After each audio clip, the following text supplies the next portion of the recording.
Tensions are brewing between the US and its major trading partners. The White House announced President Trump will roll out tariffs on Canada and Mexico, as well as China, beginning Saturday.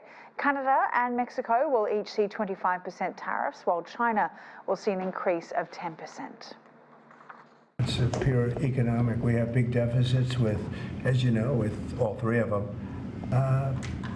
It's something we're doing, and we'll possibly very substantially increase it or not. We'll see how it is, but it's a lot of money coming to the United States. Now, Trump also said he will soon impose tariffs on the European Union. Beijing has said bilateral trade with the US is mutually beneficial and no one will win a trade war. China also said it has taken steps to combat drug trafficking after a deal was reached in 2023. Canada says it's working hard to prevent these tariffs, but Ottawa is ready to respond with measures of its own.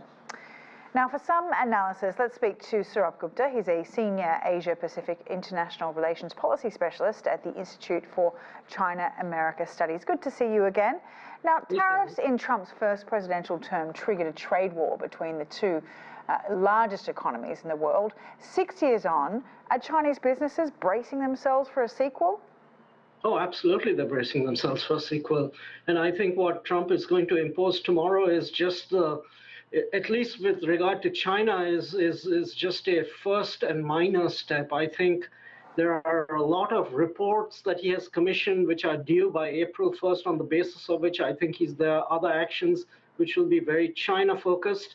But I think he's set the ball rolling, and I think not just China, everybody is bracing for it, but China must brace for it too, and brace for much higher tariffs going down the line. For now, harsher rhetoric and higher tariffs seem to be directed against US allies such as Canada and Mexico, and Trump has ordered a review of US-China trade. Does this buy Beijing some time to negotiate? Not exactly, I'd say. You know, in the last administration, I mean, the Trump one, the tariffs really kicked in about what I would say about in month 15 or month 16 of his administration, or maybe month 18 of his administration. I think this time around, reports are being commissioned much, much earlier, and tariffs might be on the anvil. Major tariffs, I'm not talking about just the 10% which will be due tomorrow, which he will impose tomorrow. Major tariffs might be on the anvil by middle of this year. So things are happening at a much more expedited pace during Trump too, vis-a-vis China. And of course, Chinese officials have been warning against protectionism. At what point do you think that this will tip into a trade war? Are we expecting a tit-for-tat scenario? And, you know, is this Trump using his, you know, clout in terms of his aggressive trade tactics as a bargaining chip? At this point, we must think of this as a bargaining chip. He's seeking leverage. He's going to get these reports which will undoubtedly say China has not lived to this bargain and has not done that, and so we have to impose tariffs. And tariffs might be imposed, but that would be the basis on which thereafter a negotiation takes place. And Trump will try to be transactionalist in that negotiation and get as much as possible. In the meantime, China will also have some countermeasures and retaliatory tariffs. The real danger, I would submit, is that when that negotiation happens, that negotiation might fail. There's no guarantee of success. Most of Trump's negotiations in Trump 1 vis-a-vis China and other parties mostly failed, and things got worse thereafter. So my fear is not these initial tariffs and the countermeasure and whatever the negotiation is then proceeds. It's what happens thereafter when that negotiation doesn't fructify. Major firms such as Nike, Adidas and Puma have already relocated to Vietnam, and Chinese businesses too have been moving, reshaping supply chains. What impact will these further tariffs have on China's economy? The tariffs will have an impact on China's economy. It will have impact on China's employment. It will have impact on China's currency rate also, the exchange rate. But I would submit, in a way, China will, in the longer run, benefit from this. First of all, the dependence on the US market will be reduced. China is already trading more to the rest of the world than it used to, even in 2018, 2019. On top of that, Chinese firms will learn to internationalize their supply chains and go out, much like the Japanese did in the 1980s, which turned out to be very, very rewarding.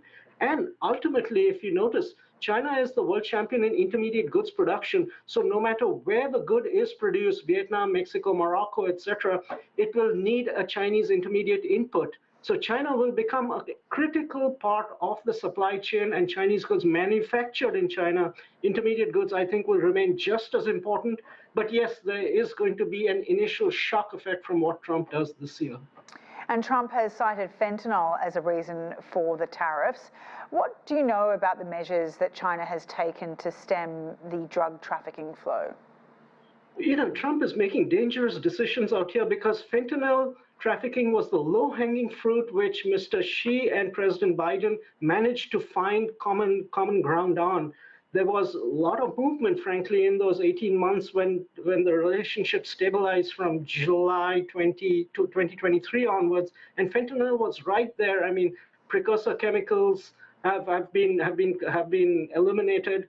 Chinese precursor chemicals, which used to go to Mexico, things like pill presses shut down, online platforms shut down. One of China's firms, the labs, has been removed from the entities list. Fundamentally, this is an issue of American consumption, and American consumers need to get a little bit more responsible here. But to the extent that China can assist in the process, China has assisted, the first country to class schedule fentanyl back in the Trump administration. So China has taken many steps, but Mr. Trump has to recognize these, and he must be careful because China is not a given right to the U.S. that China will continue just providing more support and more support in whatever Mr. Trump wants on this fentanyl campaign. If he goes back to sanctioning Chinese parties, China's cooperation also will be reduced. So I think Mr. Trump is playing a dangerous game on this fentanyl trafficking issue with China. All right, Sourabh Gupta, we'll leave it there. Really appreciate your time.